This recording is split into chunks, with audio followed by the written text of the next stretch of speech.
Hello, good morning. तर नवीन दिवसाची नवीन सुरुवात झाली आणि इकडे आता मी किचनमध्ये आले. रात्रीच्या चपात्या शिल्लक राहिलेल्या 4, मग त्याचेच आता मी तुकडे बनवते. सगळ्याला आवडतात म्हणजे आरूला वगैरे, त्यामुळे मग सकाळी ते बनवलं आणि त्यानंतर डब्याची तयारी करायला घ्यायची होती. त्या अगोदर झाडू मारून घेतला, कारण घरं तशीच झाडायची राहून गेलेली, त्यामुळे अगोदर झाडू मारला. त्यानंतर वरण डाळ शिजण्यासाठी कुकरला लावून दिली आणि इकडे भोपळ्याच्या पुऱ्या बनवते मी, कारण मुलांना पण आवडतात. अशी भोपळ्याची भाजी शक्यतो खात नाहीत, त्यामुळे मग अशा पुऱ्या बनवल्या की ते आवडीने खातात, कारण खूप छान पण लागतात. त्याच्यामध्ये जिरे ओवा सगळं घातलेलं असतं, लसूण वगैरे, त्यामुळे टेस्ट पण छान येते. तर इकडे आरूसाठी डब्यामध्ये मी पॅक करते. नुसत्या पुऱ्याच घेऊन गेली. दही पाहिजे होतं, पण घरात पण दही नव्हतं आणि तिला दुकानी जाऊन घेऊन ये म्हटलं तर तिने घेऊन काय आली नाही. आणि ध्रुव पण झोपेतून उठलेला, तर त्याला हे अभ्यास देत होते, कारण समोर बसून करून घेतलं तर तो व्यवस्थित करतो. नाहीतर आम्हाला म्हणजे आम्ही अभ्यास दिला की थोडं करणार थोडं खेळणार असं करतो, पण हे असल्यानंतर बरोबर करतो. तर इकडे मुलांसाठी पुऱ्या बनवलेल्या आणि 2 भाकरी मी टाकून घेतलेल्या. यांच्यासाठी वरण पण फोडणी दिलेलं, लाल तिखटाचं वरण बनवलेलं म्हणजे तिखट.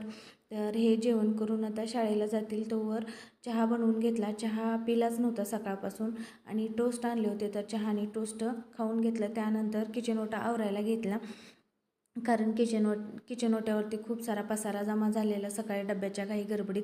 तर फ्रीजमधील जे सामान होतं ते सर्व ठेवून दिलं आणि ध्रुवचा पण डब्बा पॅक करून त्याची बॉटल वगैरे बाहेर काढून ठेवली आणि जी भांडी होती एक्स्ट्राची ती पण रॅकला लावून दिली. त्यानंतर किचन ओटा जो आहे त्याच्यावरती थोडंसं काही सांडलेलं असतं, ते कपड्याने म्हणजे साईडला करून घेतलं. किचन ओटा नंतर मी स्वच्छ करणार.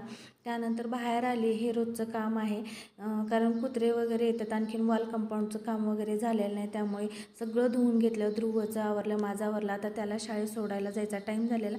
त्याला सोडून आल्यानंतर देवपूजा वगैरे छानपैकी करून घेतली आणि त्यानंतर बघा आज हेलिकॉप्टर गेलेलं तेच पाहत होते. लहानपणी आम्ही थोडासा जरी आवाज आला तरी ते पाहायचं, ते कुतूहल काही जात नाही. तर ते सर्व आवरल्यानंतर फरशा वगैरे क्लीन केल्या, कपडे वगैरे सगळं आवरून घेतलं आणि आरूला शाळेतून घेऊन आली. त्यानंतर फुलवंती पिक्चर लागला होता तो पाहिला, संध्याकाळची दिवाबत्ती केली आणि थोडासा पाऊस येत होता. भाजीपाला घेऊन आली, संध्याकाळची सर्व कामं आटपली आणि ध्रुव बघा खेळता पडला. त्याचा अंगठा म्हणजे पिचकला होता, त्याला थोडंसं झेंडूबाम वगैरे लावून थोडंसं चोळून दिलं.